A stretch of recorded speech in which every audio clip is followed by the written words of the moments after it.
Guinea-nomics, when a guinea pig talks to you about economics.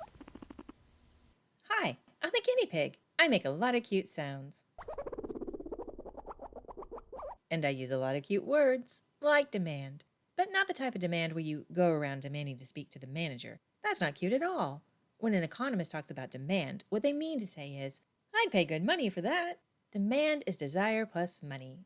Because I am self-interested, I want to get things that are good for me. These are things that increase my well-being, which we can also call my utility. And I can get those things by making mutually beneficial trades in some sort of marketplace. Except that, oops, I don't have anything to trade. And if I don't have anything to trade, I can't participate in the market. They're not giving stuff away for free here. Having something to trade is the key difference between just wanting something versus generating demand. Demand is one of the market forces that determine how resources are distributed in a market economy. Demand is the buying side, and you'll notice that you can't buy anything if you don't have anything to buy it with. Starting from scratch, for non-wealthy people, what we almost always do have is our labor, our ability to do productive work. So we trade our labor for money, which we can then use to trade for the stuff we find in the marketplace. But our money does a more interesting thing than just allowing us to buy whatever happens to be for sale. Our money also sends out a signal that generates the market force called demand.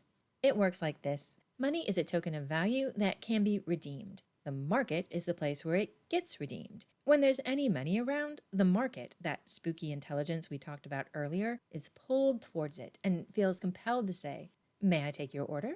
And if that money is yours, you get to say yes. And your money tells the market all about the things you would like to have. And when you have more money, you get to say all those things more loudly. Because the market isn't listening to you, per se. It is listening to your money. And $10 is 10 times louder than just one. But you're not the only one around here who wants things. Other people want things too. And when those people want the same things as you do, and also have some money to get the market's attention with, their signals get added to your signal.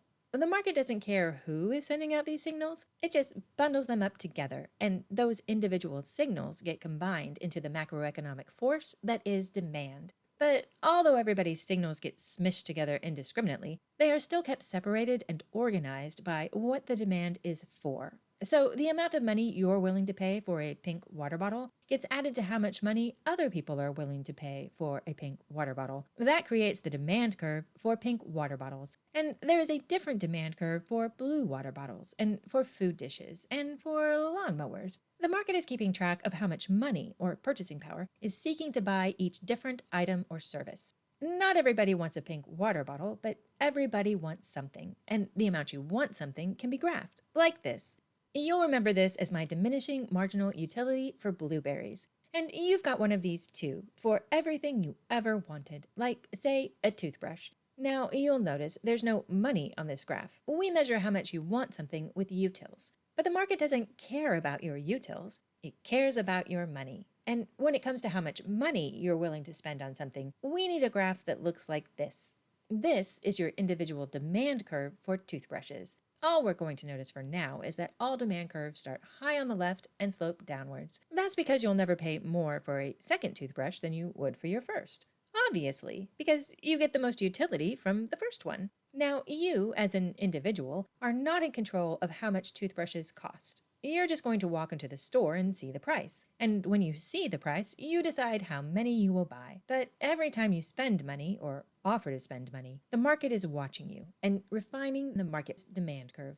So you and everybody else who wants toothbrushes are 100% in charge of what this curve looks like. This demand curve is independent of how many toothbrushes exist in the world and how much it costs to produce them. That is the job of the supply curve, and we'll get to that one later. You may be thinking, why would I need more than one toothbrush? And if toothbrushes are expensive, you'll probably continue to think that. But if they're cheap, you might get an extra one for your overnight bag or your friend's house. And if they're super cheap, you might decide to use them as scrub brushes or painting supplies. The amount of toothbrushes you are going to buy depends on both the uses you might have for them and the price they are selling for, within the context of the amount of money you have available to buy them with. It is that constraint, the amount of money you have, that is the key difference between the bare fact of how much each toothbrush would increase your utility by versus the reality of how many toothbrushes you end up having. And when different people have vastly different amounts of money, the market piles loads and loads of toothbrushes onto very rich people who are getting a trivial amount of utility from each additional toothbrush, while leaving poorer people with just one, or maybe none. And that's not nice for the people who don't get toothbrushes. But it's even less nice for the people who don't get warm blankets, or housing, or food. This is an entirely predictable outcome of a well-functioning market under conditions of extreme wealth inequality. Even if there is perfect information, no externalities, and no other imperfections, the mere existence of wealth inequality produces this effect all on its own. So, I think that's not great, but that's a value judgment, and you should make your own. A social scientist would just reason through and observe what the market does and help people understand it. Let's meet back here for my next video on scarcity. We've talked a lot about the ways and reasons why people seek to increase their own well-being, and now we've got to talk about the realities of why we can't always have all the things we want. I'm hoping you want to learn more about that, even if you're not generating any demand, because my love for you is independent of your purchasing power. See you there soon. Bye.